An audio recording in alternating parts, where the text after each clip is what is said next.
a story is qualitative and quantitative if you listen. If you want a number and a checkbox, well, you could just go talk to somebody else then. But if you want to actually know the impact that you had, listen to the story and then find a way to interpret that accurately without data biases, which we also are always talking about. That is data. And making that mental switch to it's not just somebody talking because they want to talk to you. They're trying to teach you something. And are you listening? You're listening to One Feather, Two Pens. Lessons and stories from Indigenous peoples, building and navigating digital sovereignty. A special series on What's That Noise?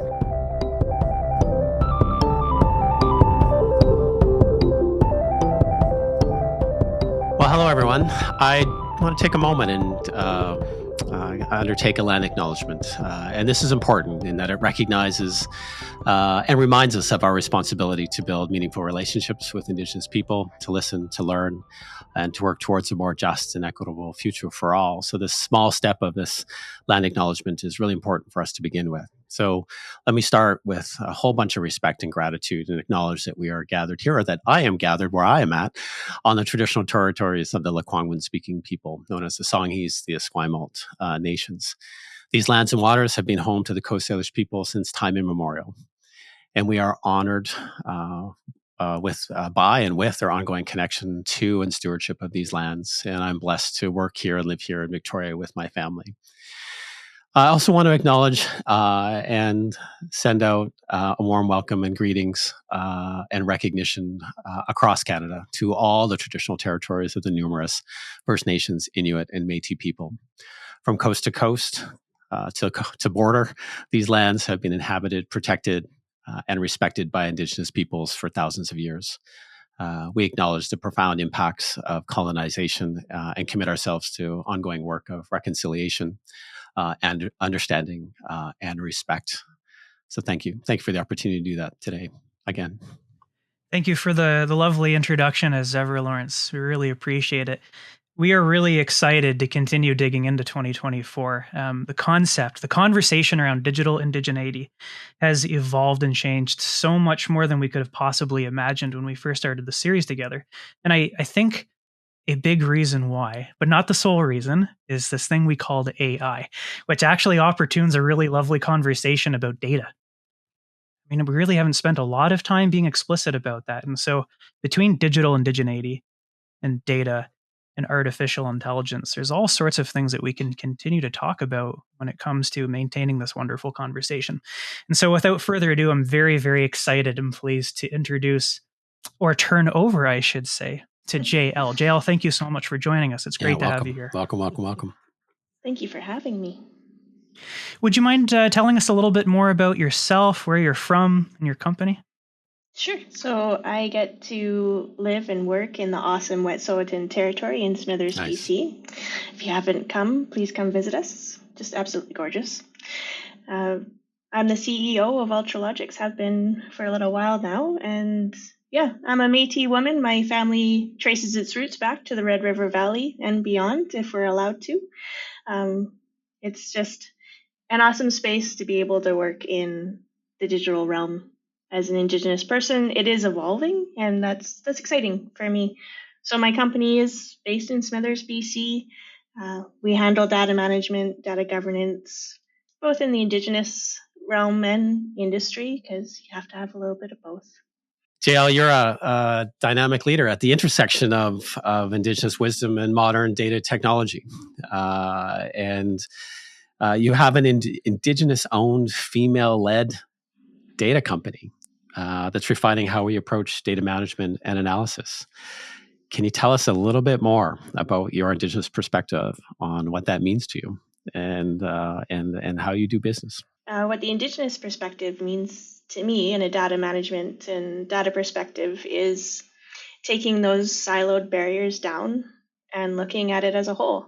Mm-hmm. Everything's connected, we know that. Yeah. And so where are those relationships? Where are those connecting points? Where are those critical elements in data? Those are important to me, whether we're working with an Indigenous client or in industry or with government that when we look at these small, little, narrow views that we've gotten used to, we really miss a lot. And as Indigenous people, that big picture is where we reside, and that's where I take data management to, is on the whole, in the big picture, what's going on.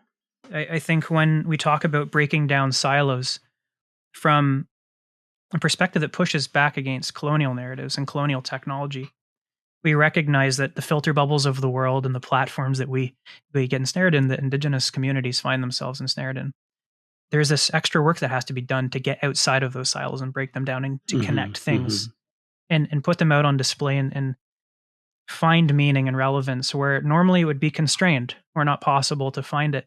I'm wondering, and because we love doing this on our show, do you have an anecdote or a story that you could share with us about maybe one of the first times some lights went off and you said like, hey, I really feel like what we're doing here is creating those inroads where we are seeing the silos come down and we learned something or saw something really valuable about this Indigenous perspective? Yeah. So I started off my career in oil and gas in my younger years, and also construction, so residential, commercial construction, project management. That's kind of where my background comes from.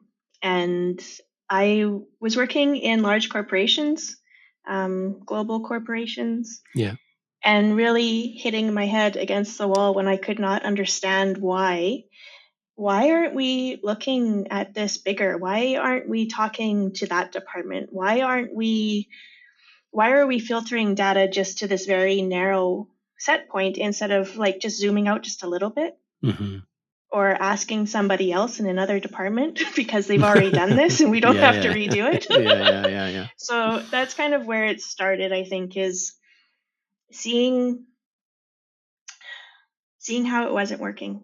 And asking, okay, why isn't it working? And why is it still not working? And why are we still doing it if it's not working? So then when it came to our company, having that as a basis already and seeing, okay, we already know it doesn't work. It is the popular approach because it's corporate and it's big, but it's not working. So why would we do it? When we go to talk to a client, whether it's a community or a business or whoever, we start with that. Like, okay, what isn't working? We start with the big picture, and then we show them how to narrow it down with data, how to make that effective. You know, a community goes for funding all the time, and data is missing. To get grant funding, you need good data. That's why it's not working. You don't.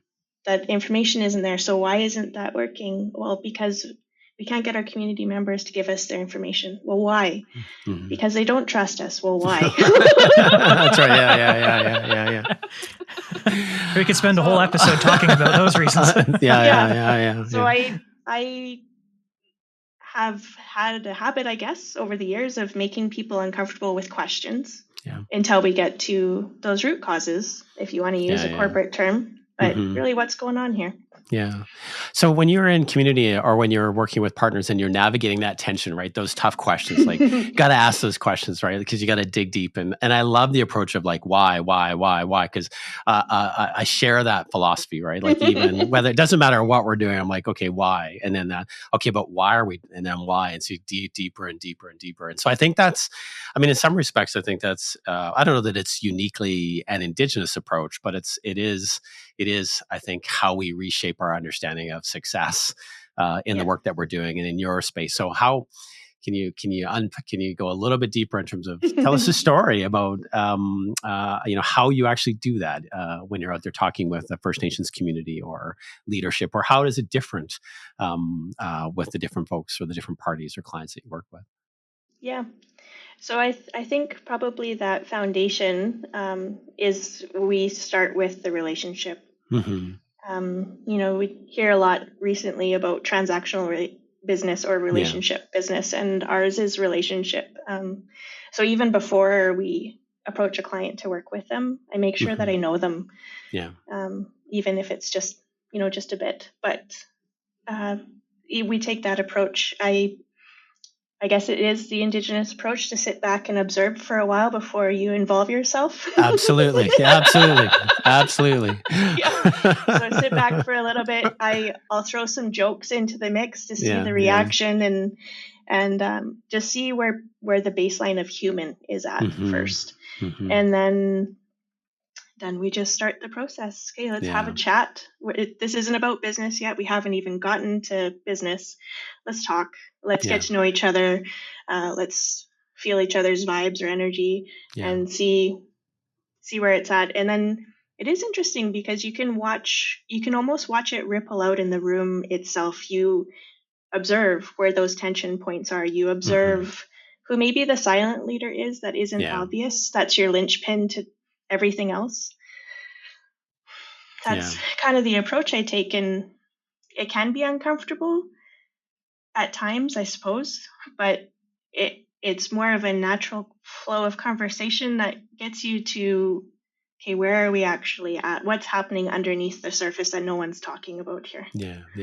Yeah, absolutely. Like, I think about when I was first starting out, and I would get invited into communities. So we'd be pitching a proposal or a project, and we'd get into community, and the first thing they would say is, "We want to meet you." So I'd be like, "Okay, I guess I'm jumping on a plane, and here we go." And they'll have an hour set aside. If I'm lucky, they'll have an hour set aside. I'll show up on time. The meeting will start my session will start an hour late. Sit down in the room, and literally, it ends up being an hour and a half or a 2-hour long meeting. But the business part of it takes the last 10 minutes of the meeting. The first part of that meeting is just talking and getting to. They want to know who I am, where I come from. They want to know that, they want to know that connection.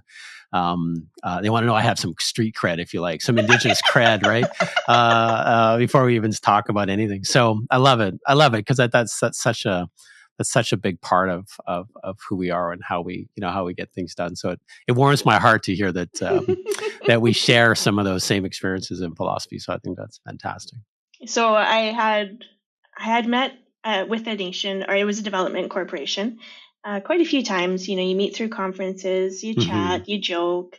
2 years later, we got to a sit-down meeting with the business development officer, and because a few months before that, I had run into the CEO at the airport, and we joked for a little while.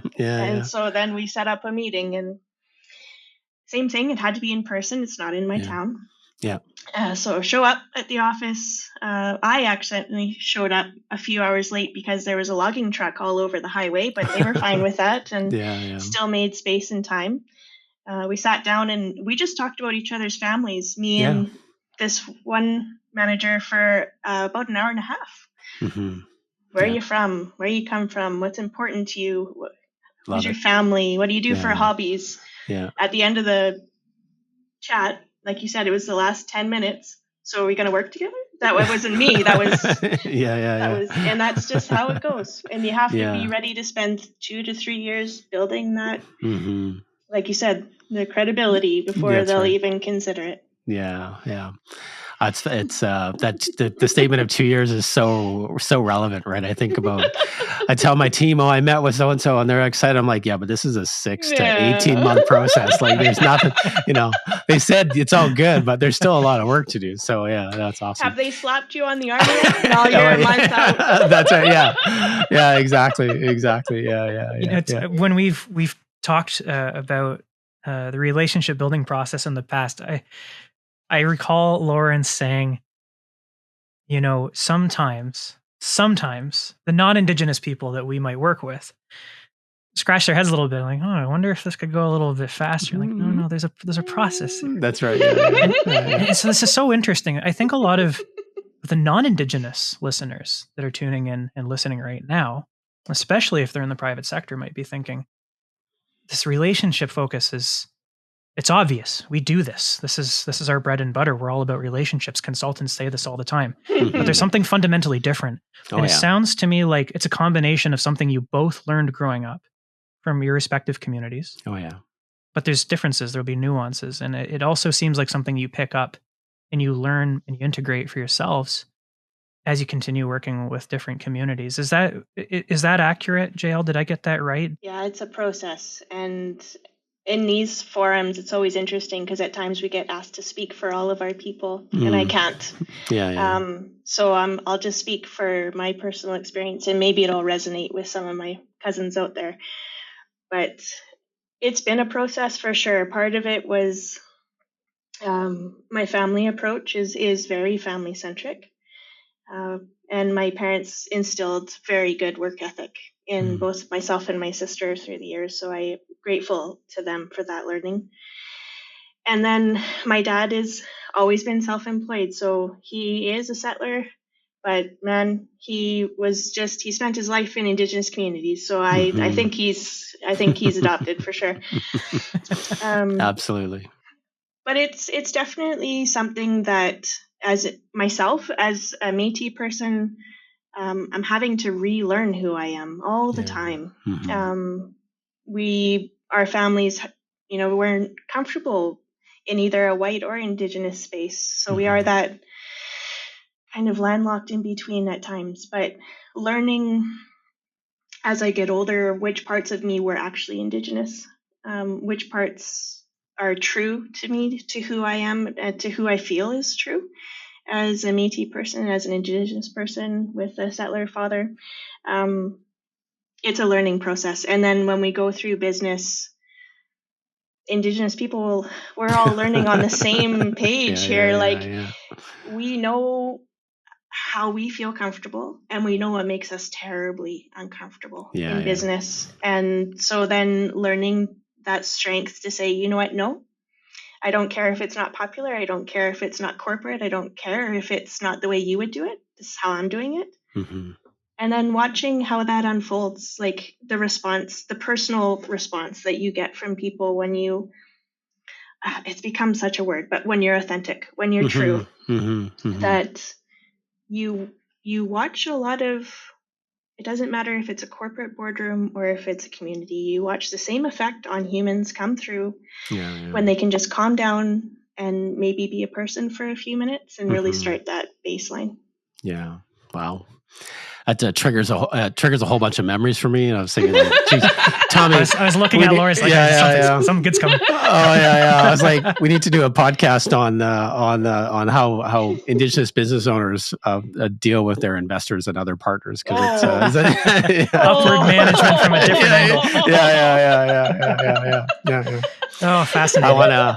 I was thinking too that as you were chatting, because it's so true. Like I can think back to the big house, and it'd be I'd go with my family, but my father or my grandmother would say, "Go sit with Auntie." So I'd be like, just shuffle off and go sit with Auntie. And the whole point of that was so that when we're in the ceremony, we're doing stuff. And if I wasn't paying attention, I'd get whacked with a cane, get whacked, right? And she'd point to the speaker, and she was saying, "Listen, you will learn something, right? And just be quiet." Like, so that training sometimes happens early. I'm wondering though, and I want to like just a little bit of a shift. I want to just like, given that reality, given those teachings and being authentic, which I think is perfect for that, as you described it, and bridging that experience with communities and fostering those Indigenous relationships. It takes time, it takes patience, it takes love, it takes respect, it takes your presence. And then on the outside world is spinning by at Mach 1, like the emergence of AI and those digital technologies. And the thing that freaks me out mostly about those technologies is that if Indigenous people don't take ownership of it, it's just going to be it's going to be digital colonialization all over again, right? It's just going to be another act. So how do you bridge that gap with your partners and your clients? And how do you like, okay, we're there, but now we got to sprint, because if we don't sprint, we're not going to make it. And sometimes that's counterintuitive or feels counterproductive. And it's something I struggle with all the time. I'd love your insights and your knowledge in that space. Yeah. It's a big one for sure. For myself, becoming comfortable with those technologies is the starting point always. And then especially with my team, maybe members that might be using it, or when we're talking to a client, being very honest that AI right now is going to generate everything that Hollywood is promoted for the last few years. Yeah. So it's only as good as the information it has at this point. And what information do we want it to have going forward? Do we want it to be real history? Do we want it to be altered history? And just being honest with clients about that. There is definitely parts where we can integrate it. There's parts where we're very cautious, especially with open sourcing. We try to make that very clear that if you open source this, you don't own it anymore. So do you want to do that? That consent, permission and consent, like you said, with respect, not to steer them away from it, but definitely become an expert, become knowledgeable. And then when we use it in our own business, again, we're cautious with how and when. It's not that we don't use it, but the how and when, and anything confidential. I mean, we all know how important that is. But when it comes to technologies itself, maybe not necessarily AI. We work with a lot of clients, Indigenous communities that are still operating on paper. So you can imagine the time and resources that go into just managing a nation based on paper. So we have clients that have hundreds and hundreds and hundreds of banker boxes of very important records that if Band Council needs to be able to access those records to make a solid decision, somebody is searching for a month to find those. So just with those basics, starting with getting digital, starting with understanding the importance of that, proper records management, making things searchable, making things usable. Metadata is is an important part of that. And then going from there, like I think people often underestimate where the starting point is. And I have that conversation when I'm speaking to anyone, whether it's provincial government or any other aspect. The starting point is often underestimated. And the financial support that's needed to get nations just off paper, just to digital, or getting off a hybrid of paper and digital so that they can move forward. That's where we start. And then teaching analysis, teaching those digital ways of being that come in after. But it's always eye-opening where the starting point is. Do you go sometimes deeper in terms of like sovereignty? Because I would frame sovereignty as both ownership and custody, right, of that data. So if you've gone down a digital path, but that stuff all sits on Google Cloud servers or Microsoft or Amazon. I can't think of what their systems are called now, but it's out there in the cloud and it's not in your possession technically. I mean, it's not. If you wanted to take it out of circulation tomorrow, you couldn't. Like there'd be. So, how do you find an awareness and understanding that going in that digital space just because it's in a digital and it's sitting on somebody's server someplace that sovereignty of that data may be challenged or challenging? I find that it comes up naturally because okay, good. There is that question, well, where is it going? So we work with partners who are Indigenous, who have their the servers are based in Canada on Indigenous land. So we give that as an option. That oftentimes is nice. But a lot of times they're coming from a managed service provider who gatekeeps all of their information. And so it's like, okay, well, you have it, but you can't actually access it the way that you would like to. And you can't say yes or no because someone's gatekeeping for you. It happens quite frequently. So those conversations come up naturally where it's like, well, do you have sovereignty of it now? Can you even get what you need now? That's right, Often the answer is no. And it's kind of sad. But sovereignty is, I don't know. I find that that is a space that's evolving because you talk to some communities where data sovereignty means to them that the band office owns their data. And you talk to other nations where they say no, individuals need to own it. So it is quite a broad broad space that is still being defined, I think. Absolutely. This might seem like a totally inappropriate and backwards question. I'm going to throw it out there anyways, just because Al Coombs isn't here, and he usually plays devil's advocate. Hi, Al. You're still here, buddy. I got you. Wait, did he really just ask that question?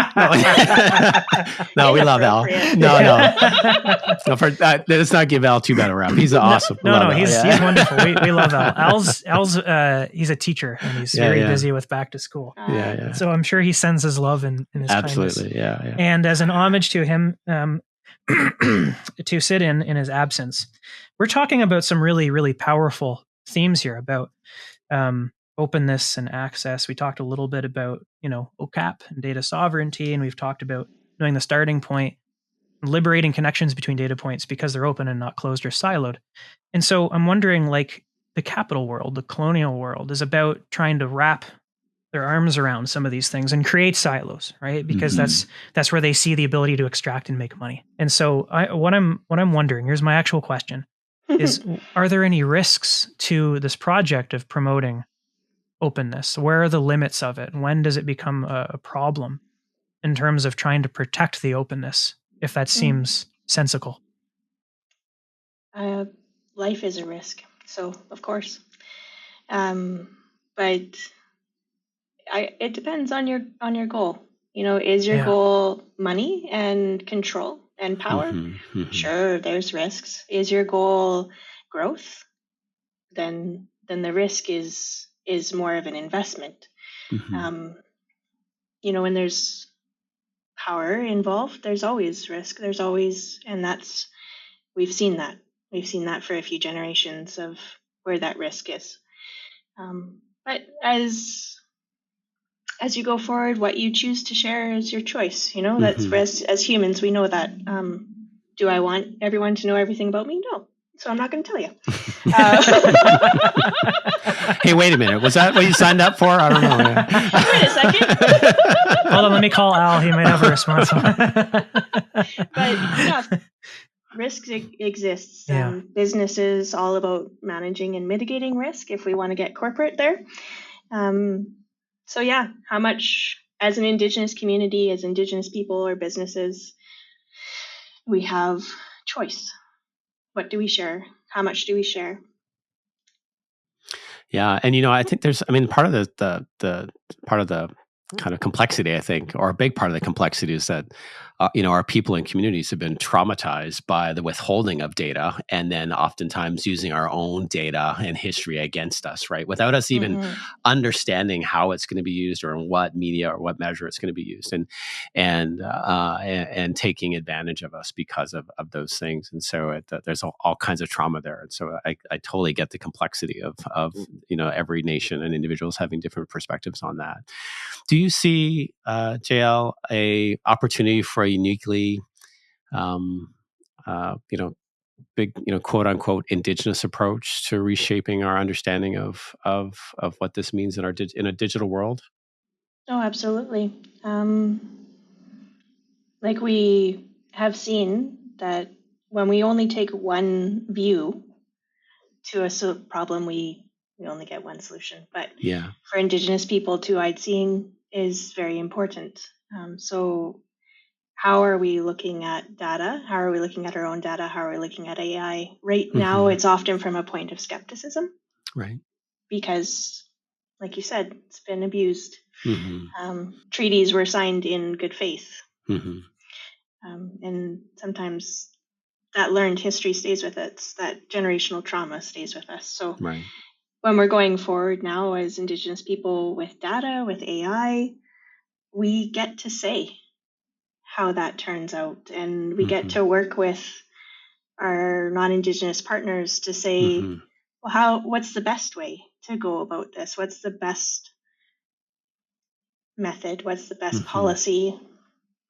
And there's more and more who are taking that ownership back and saying, you know what, I'm going to say what I think now. Yeah, that's right. Yeah. Or maybe the answer is just like, no, you can't. Yeah. Right? Never gonna happen. Yeah, that's right. Yeah. It's so Oh, my insightful. goodness. I really appreciate your response. I mean, the honesty and the integrity, and it really gives form to what we mean when we talk about digital indigeneity. And I really appreciate, Lawrence, you asking about transporting these values into the digital Mhm. space. I think that's really, really profound, and that's part of the goal of this series, is to start getting more and more explicit Mhm. about what we mean when we talk about digital indigeneity. I love these opportunities to just meet my people and talk about what's going on and what's on their minds, and what I'm really appreciative and thankful for in this conversation with Ja'elle is that there's just so many similarities between how you're talking and your journey and mine, and so it's just one of those things where, like, yeah, I'm not alone out there. There's other people, right? So yeah. One of the things that I struggle with on a daily basis in the work that I do over here at OneFeather is, and I want to connect it to what you're known for. I mean, you are known for the storytelling with data approach, right? Like that's such a powerful thing, and in my mind, that storytelling is connected to the people and the land and actually physical things and happenings and events, right? And so with the increasing digitization of our lives and even Indigenous knowledge and practices, how can we ensure that digital indigeneity enhances rather than replaces those connections? And how do we protect the powerful element of storytelling, because that's our oral history, right? How do we protect that, and at the same time enhance all those things of reconciliation and reconciliation that are important, but not lose ourselves in that process? So hopefully this answers that question. I have a story. Perfect. We like stories. So we were working with a federal agency on a project to help them to understand exactly this. Hopefully they implement that. But the approach was they needed to understand if they were being respectful when they approached Indigenous communities. And we told them, you're going to get stories. Yeah. That's what you're going to get back here. And if you get silence, then that's your story. Yeah. Oh, I love that. But understanding, so we were talking to, you're dealing with data scientists and you're dealing with higher level individuals in corporate worlds, and they want to talk about qualitative and quantitative data. How do you measure and the effect? Right. And we said, that's your story. So part of what we were working with them was to understand that a story is qualitative and quantitative if you listen. If you want a number and a checkbox, well, you could just go talk to somebody else then. But if you want to actually know the impact that you had, listen to the story and then find a way to interpret that accurately without data biases, which we also are always talking about. So yeah, that storytelling, that is data. And making that mental switch to, it's not just somebody talking because they want to talk to you. They're trying to teach you something. And are you listening? Yeah. But there are tools to turn those into, the numbers and the graphs and the charts if you want to. But not losing that is how we communicate. That is how we teach. That is how we learn. And that's okay. We don't have to lose that. Yeah. Awesome. Hopefully that answers the question. I think it does. It does. It does. It's beautiful because I think it just says, let's just, regardless of what the technology looks like or how we implement it or how we use it, let's stay grounded in some pretty basic and rudimentary approaches in terms of how we do things, right? Grounded in who we are, where we come from, and let's not lose our connection to those things, right? Because I think we'll lose ourselves if we do. Like if we just we don't need to do that part anymore. I think that would be a shame. I think that would be hard. I think that would be a loss for all of us. there will be technologies that will come to automate that process. You're listening to somebody's, we already have it. You turn on your transcribe and record on any digital meeting platform and it gives you a summary at the end. All we did was talk, but we got data with actionable items. For sure. There will be more. This next generation of Indigenous kids that's coming up, they've grown up in a world that we didn't. So they're going to develop these tools that change AI to be able to interpret our ancestors' stories into all this data that they want to. They're going to, I just know they're going to do it. Yeah. If they're listening out there, just do it. They are listening. Yeah. Which is it's awesome because it's also a beautiful segue into my last question. Next generation. That's right. Yeah. Well, and I want to start by telling you a little bit of a story if I can, and Tommy could edit this down if he needs to, or if he wants to. But my son is he's 14 and he's playing with some programming software called Unity. So he's building some games and stuff. And so I introduced him to Cloud AI to help him with this, and so we've been doing some tutorials, him and I, using this AI in terms of how to instruct him and how to use this tool to help him with his programming. And I said, it's only as impressive as the questions you ask. So those questions need to be well thought out. So it's not like, it's not sentient. It can't read your mind. So you've got to, actually have a conversation with this tool. And I said, treat this tool as if it's an instructor or a personal assistant, and you will have to ask it very specific questions and be very concise. Don't ask a whole bunch of questions all at once. Ask, or if you have a bunch of questions, ask it to organize it for you and walk you through each one of those questions. And so there was a light bulb that went off for him in using that tool, right? Because he built his first game in like 30 minutes, where it would have taken him, like a day or 2 or 3 or 4 days worth of research and work to do this. And so what's interesting about that story is that he learned to. And I had a conversation with him. I said, "What's our purpose here? Is our purpose to build a game, or is our purpose to learn how to use code? Because those are different things. So let's understand the purpose. Because if your purpose is to learn code in terms of how to build the game, that's a different approach we take with Claude, with the AI solution. But if your intent is just to build a game, let's just build the game. And if you want to go back and explore the code and how that's done later, that's a different trajectory, right?" And I think I guess where I'm getting to is that these tools are going to be there for this next generation to use, and so how they're used is so important, right? And I think it can go down any number of paths. But as we look ahead, 7 generations, or even 2 or 3 generations. But if we use that Indigenous kind of context, of 7 generations. I see potential benefits and I see all kinds of risks in that space. And so I'd love your insights on how this impact of AI and stuff that's going to come up in the next 2 or 3 years, right? Like we weren't using AI a year ago, and now it's fully integrated into everything that we do. So who knows what's around the corner? But how do these shifts impact Indigenous sovereignty and identity and self-determination? And what advice or guidance, if I could be so bold, what advice or guidance do you have for anyone who's listening on these technologies like AI and whatever else is coming in the future? It all comes down to respect. When we're young, we don't always respect the teachings we're given because, that's old and you guys don't know. But when we look at the principles that are in those stories, those principles that are in that teaching, those are foundational. Those are the things that stabilize us in life. So the young people that are coming up, sure, there's new technology and there will be more technology, like you said, than we can ever imagine. But those principles, those base principles of respecting yourself, respecting others, respecting our creator and your role on this planet, those are the foundational things that shape how we develop technology and shape how we use it.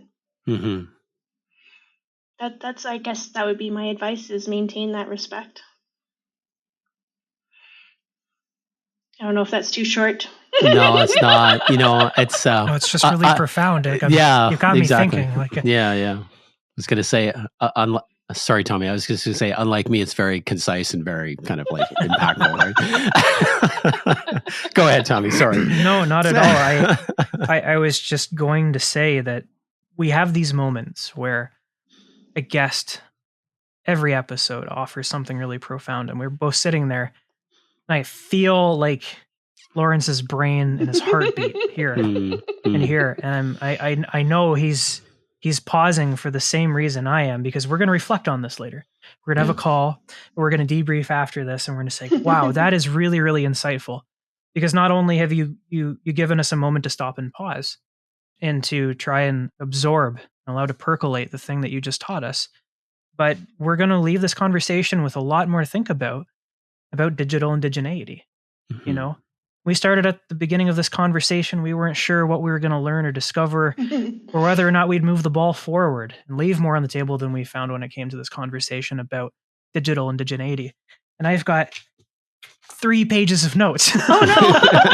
When I said one feather, 2 pens, I meant it literally. That's we have learned so very much from you, and having you on this episode, Ja'elle. You've been a really, really, really special guest for us. Absolutely. So please accept my heartfelt thank you for being a part of One Feather, Two Pens. It's been really, really great to have you.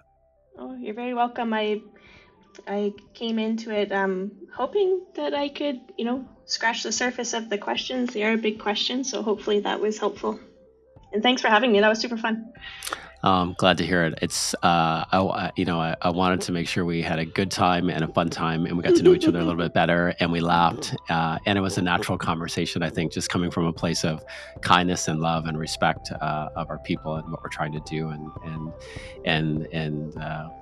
we're so privileged to have had you in our space here today, Ja'elle. Thank you. Thanks for inviting me. It was super fun.